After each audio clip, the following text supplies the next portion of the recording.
unfortunate pronouncements we had from the National Assembly yesterday regarding the decision by this House to award 415 million shillings to county governments. Honorable Speaker, I think there are things that we as a House have to make very clear. Number one, when we ask for more resources to be devolved to county governments, it's not to take away from the CDF or the National Affirmative Action Fund in the National Assembly. I think what some honorable members in the National Assembly were trying to do is to poison the mind of Kenyans that, in fact, we're going to raise those funds in order to raise the 24 billion extra that this House passed for county governments. Number two, Honorable Speaker, I want the National Assembly also to address itself to the question of whether there is corruption, mismanagement, and misuse of resources in the national government. So that when they stand up and castigate county governments and say, oh, all these people travel with their girlfriends, it's not as if officers in the national government do not have girlfriends that they travel with. Mr. Speaker, if we are going to have a conversation, I think that conversation has to be an objective conversation.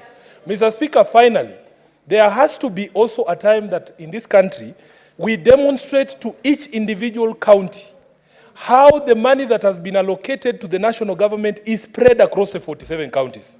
Because there is inordinate focus, Mr. Speaker, on the money that is sent to counties from this particular House, and it represents less than 10% of the budget. Mr. Speaker, every time you ask, why are roads not being built in Nairobi?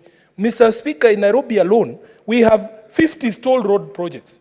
When you ask, you say, oh, but Nairobi received 20 billion shillings.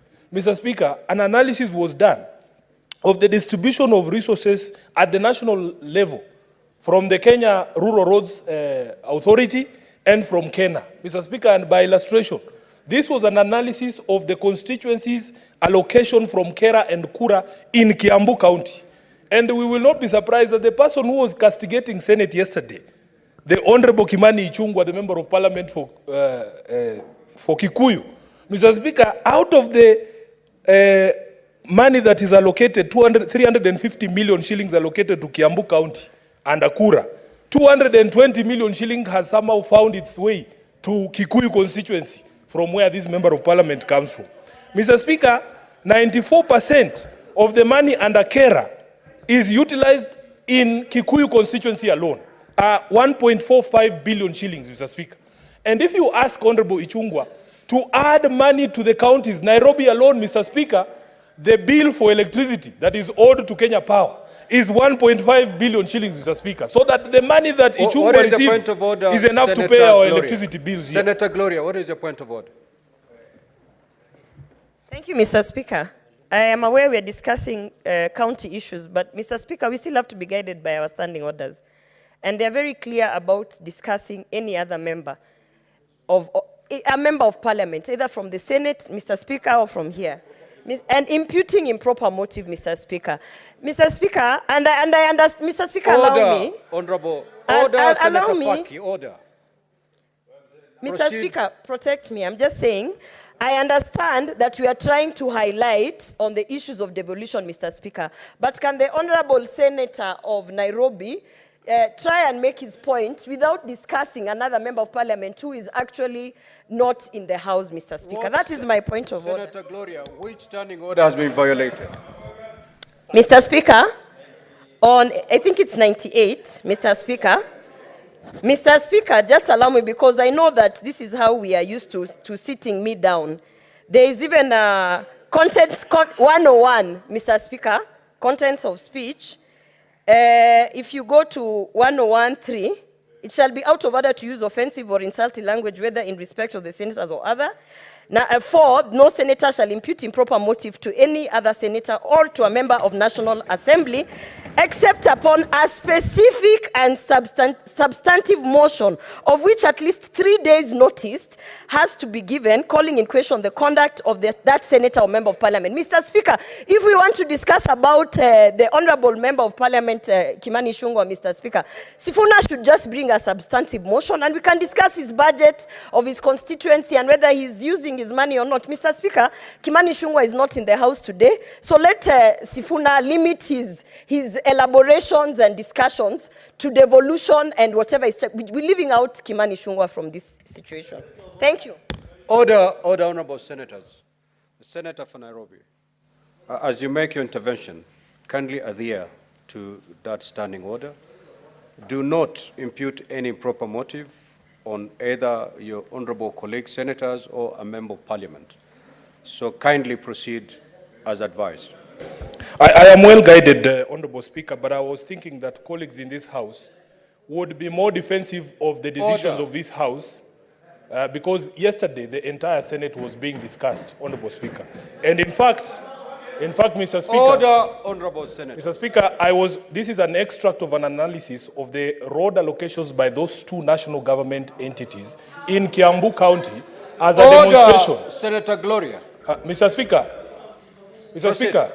Speaker, you must protect me from people who think that by rising on points of order against me, I'm going to make them famous. Because I see them sharing on social media that Sifuna and so are in an exchange. You will have to find your own fame by the quality of debate you bring to this floor. Mr. Speaker, let me conclude. Let me conclude by saying, this, Mr. Speaker, to conclude. That the discussion about allocation of resources, about the needs of the county governments and the challenges to devolution have to be had in a sober space and with context, Mr. Speaker, because as I was explaining to you before the point of order, 1.4 billion shillings, Mr. Speaker, is the amount of money that we require as Nairobi to pay off all our debts at Kenya Power so that all these members who come to Nairobi from those rural constituencies can continue to enjoy those services that the city provides. So when people come here and castigate decisions of the Senate, Mr. Speaker, and attack devolution on the basis of malpractices here and there, yet those similar malpractices are actually present even in the national government. And I will be hoping, Speaker, as I conclude, that when this House puts together its mediation team, they will send serious senators to the mediation team who will not go there to try and defend Kimani Ichungwa. I thank you, Mr. Speaker. Order, honorable senators.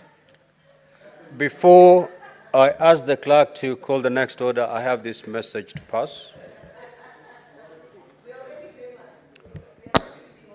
Honorable senators, I wish to report to the Senate that I have, pursuant to Standing Order 46.3, received the following message from the Speaker of the National Assembly regarding the decision of the National Assembly on the Senate amendments to the Division of Revenue Bill, National Assembly Bills number 14 of 2024. The message dated Tuesday, 14th of May, 2024, was received in the office of the Clerk of the Senate on the same date. Now, pursuant to Standing Order 46.4, I now report the message. Pursuant to the provisions of Standing Order 41.1 and 148B of the National Assembly Standing Orders, I hereby convey the following message from the National Assembly. Whereas on Wednesday, 20th of March, 2024, the National Assembly passed the Division of Revenue Bill, National Assembly Bill number 14 of 2024, and thereafter referred the bill to the Senate for consideration in accordance with Article 110(4) of the Constitution.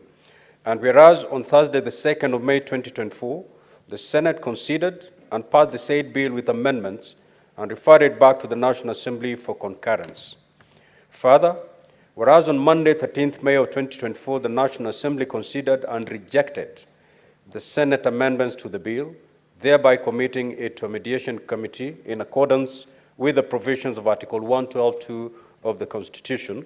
Now, therefore, in accordance with the provisions of Article 112 of the Constitution and Standing Orders 41.1 and 148B of the National Assembly Standing Orders, I hereby convey the said decision of the National Assembly to the Senate and seek the appointment of 9 senators to a mediation committee to consider the bill in accordance with Article 113 of the Constitution. Honorable Senators, consequent to the said decision, the Speaker of the National Assembly appointed the following members of the National Assembly to the mediation committee to consider the bill in accordance with Article 113 of the Constitution. The Honorable Ndini Nyoro, MP, the Honorable Mary Emai, MP, the Honorable David Ochieng, MP, the Honorable Nyakundi Mokaya, MP, the Honorable Samuel Moroto, MP, the Honorable Samuel Atandi, MP, the Honorable